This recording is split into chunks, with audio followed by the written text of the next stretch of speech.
Hello everyone, I hope you're all doing great. So, if you remember in lecture 2, we reviewed the major themes in our play, Julius Caesar, and we talked about rhetoric and conspiracy. And I promise you to move to the other themes such as politics and morality, faith, leadership qualities, ambition, and then death. Then today I decided something very different, which is to skip politics and morality and fate as well, because I believe those themes are very complicated, and it needs more analysis and more discussion, and I cannot just do it in a really short video. So I will skip politics and morality and fate, and hopefully we'll analyze those two themes later in a whole complete video. So today let's just start with leadership qualities and then ambition and then death. So from the beginning, we have to understand that Caesar was a leader, and we must understand that in the play there is a huge emphasis on what makes a good leader. So let's just start from the beginning. Okay, so let's just start with what type a person makes a good leader. Okay, so according to Mark Antony and how he described, or let's say how he views Caesar, he said that Caesar was truly a brave warrior, and we know that quite well because he defeated Pompey and he was very strong with this, and he is a cunning military strategist. And he is a benevolent man, which means he's sensitive and a protective father figure. So this is how Mark Antony, let's say, views Caesar in the play. Just let me give you something very important, and so as to make you understand the leadership qualities. So Shakespeare in the play did not say that this is what identifies the good leader in the play. So he never mentioned that a good leader must do something like blah blah blah and something similar. No, he just left this to the audience to decide, because the audience will have the power and will just sit outside of the play just as an examiner to see the characters and how the characters are, let's say, engaged with each another, are engaging with each another, and the characters are facing different challenges in the play and how each of the characters behave.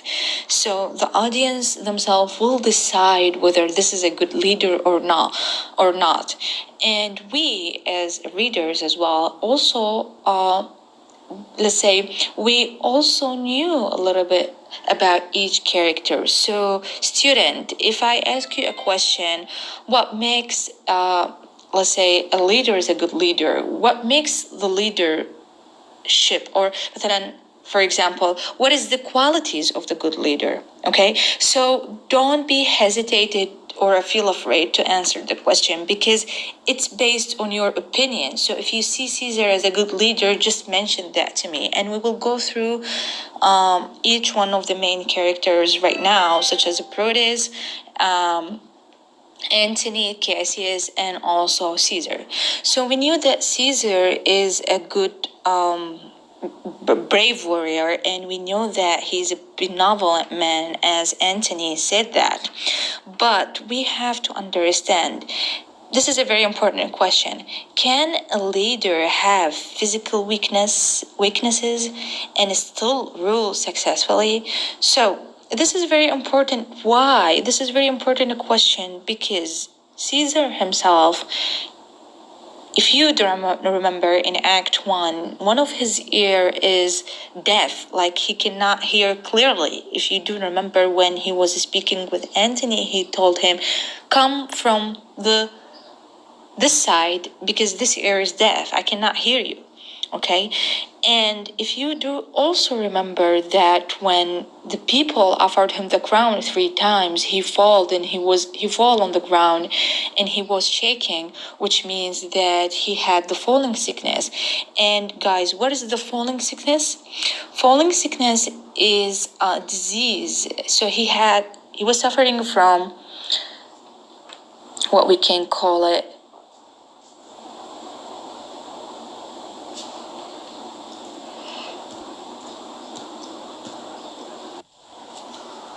Let's go back again and write it. He's suffering from epilepsy. So epilepsy, guys, it's a disease in which he cannot control his, let's say, body or control his emotions, and people are just shaking and fall on the ground. So, do you think that a good leader should not have any physical weaknesses and still rule successfully, or do you think that the leader must have his complete health and a professed athlete such as Anthony? What do you think, student? So when we came back to Shakespeare, as I've already told you, he did not truly answer those questions because Shakespeare left it to the audience to decide, because the audience are watching the characters and they will, let's say, eventually evaluate each one of the characters based on their, let's say, strength or their weaknesses. Okay, so this is when it comes to Antony and when it comes to Caesar. So let's go to Brutus and see what do you think of Brutus. And some of the people believe that Brutus is an ideal nobleman and he makes a good leader, but we have to remember that Brutus is kind of like also naive and too trusting, which means he trusts people easily. And if you do remember that Cassius tried to manipulate him and telling him stories about Caesar, and he easily believed let's say in what Cassius is telling him. So we can say that he's too naive. So I don't think the leader must examine the words and must examine people carefully. And if you do remember that Caesar was, he can judge people very good. If you do remember in Act 1, Caesar was having a conversation with Antony, and he told him that Cassius seems a very dangerous person, and let me have men around me that are slack-headed men, fat men. But Cassius seems very dangerous, and he's not a fat man. He has a dangerous look. If you do remember that, which means Caesar was very successful in judging people, and I do believe that this is one of the qualities of a good leader.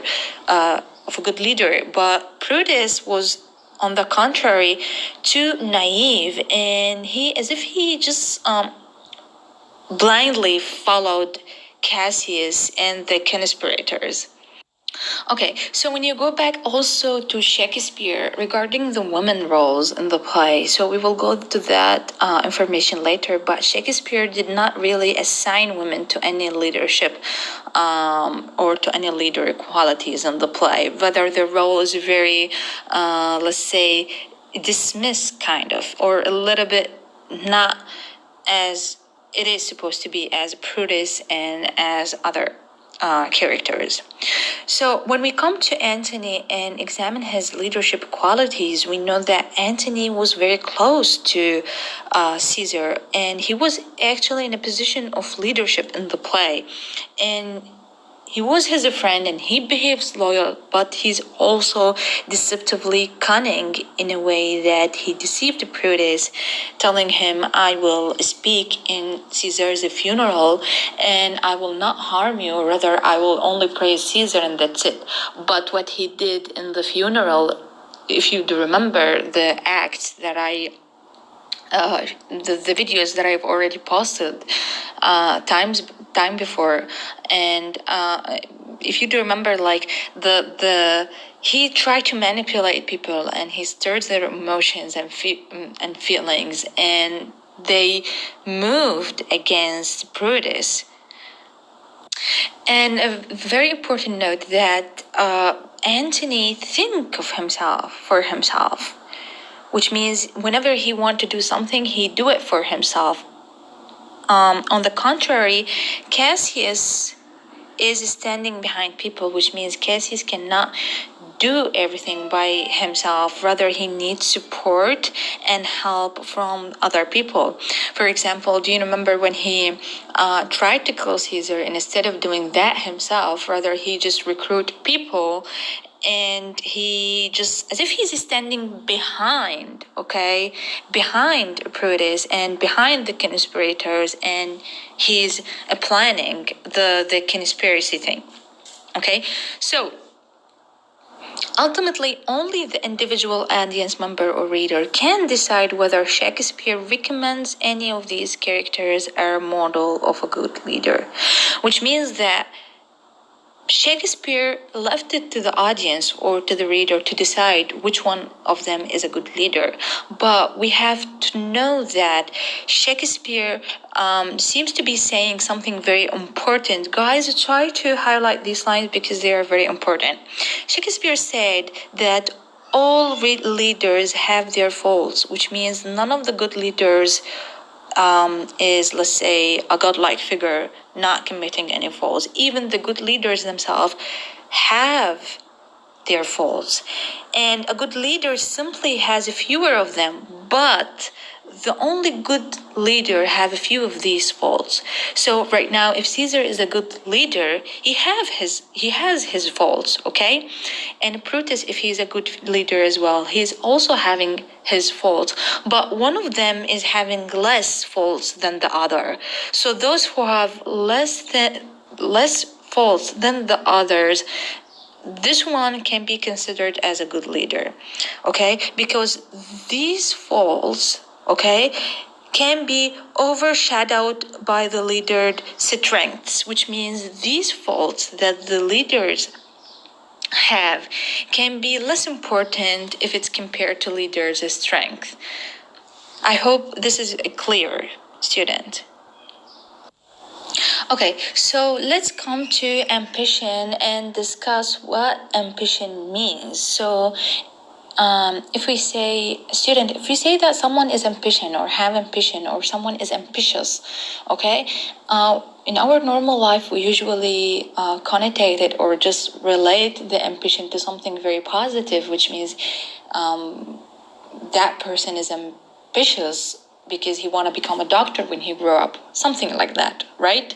But in the play, ambition, okay, is connotated with something very negative, which means that Caesar, they believe that he's ambitious, but instead of being ambition is something very positive, rather they just describe it as something very negative, which is he's ambitious to become a tyrant, okay, or he's ambitious to rule people and just hurt them in one way or another. That thing, that ambition is what makes Proteus, a friend of Caesar's, rationalizes his murder's behavior based on understanding that Caesar is overly ambitious. So this is, let's say, the ambition part is what makes a Proteus stand against Caesar and try to join the conspirators and kill him. Okay, so Brutus comes to the convention that believes that Caesar wants power in and of itself, not for the benefit of Romans, which means he's ambitious in not only gaining power, rather in just hurting the Romans, and he wanted power for himself alone. And this is also what Cassius makes him, try to manipulate people and just let's say, deceive them or try to encourage people, let's say Brutus and other conspirators, to kill Caesar. And it seems that Cassius himself is jealous from Caesar's ambition. Ambition is very simple, student. It's not something a big deal in the play, but as I told you, it is associated with negative instead of positive. When we say that someone is ambitious, instead of just believing it's something positive in the play, it is negative, not a positive thing. And we come to the last theme, which is death. And let's see. Okay, so Death in the play occurs in many ways, such as in the battlefield, like Bambi, he died in a battlefield, or individual characters do that by their own swords, or some people died or commit suicide by the end of the play. If you do remember, let's see how many characters died in the play or commit suicide. We have a Flavius and Marlus, if you do remember, at the beginning of the play, are put to death for removing serminal decorations from statues. If you ever seen the first act, Flavius and Marlus were also people who stand against Caesar and try to motivate the people in the street to remove the decoration from Caesar's statues, because they believe Caesar does not, let's say, he's not well worth trust, or let's say he's not the good leader for them. So when Caesar heard of that, they were put to death, which means they were killed for doing so. And we have also Brutus, and we have Cassius, and we have Portia. All of them just killed themselves by the end of the play. And we have also Cinna. He's also the poet, not Cinna the conspirators. We have two characters of Cinna. Cinna is the conspirator, one of them, and Cinna is the poet. So this one, the poet, was killed accidentally because he was in the wrong place, and people think that he's one of the conspirators, so they killed him. Okay, so you see how many characters died in the play. So what is happening here? Why there is so much death in the play?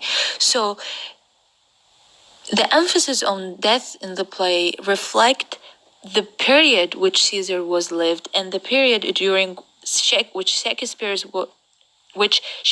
was written, which means during the time that Shakespeare wrote this play, there were a couple of civil wars in the countries, and especially in England, and especially during the 16th and 17th centuries. Okay, there were a plague. At that time, there was a plague, and the plague killed thousands of people, and especially diseases and old people, and there were no medical treatment at that time. So the medical treatment were very, let's say, non-existent, and especially in doctors' offices, and the plague killed hundreds of people, and the people estimated 1/3 of England population died. Can you imagine the deaths at the time? So death touched everyone in real life, so it is already there in their real life. So when Shakespeare wrote the play, when he mentioned death, or when a lot of characters died in the play, it's something normal, because they reflect, or the play reflect what is happening in real life.